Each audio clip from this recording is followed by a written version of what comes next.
Ng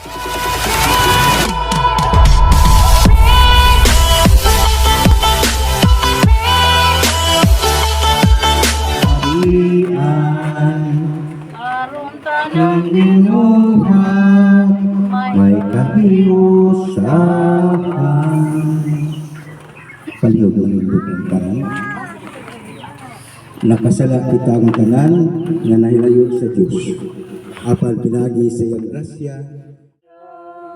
Kay halayo sa ginadangong nga langit no, Pinoy-alan. Ginoo-tiguma kami sa hiniusang gugma. Ikaw ang manuluyong amahon. Okay na tanan. Muna pinakauna yung pag-ibig sa mga sa una. Sabi na, Ito, ang nahinayan ito na pagtaga ito bagupikaw. Ito ata ang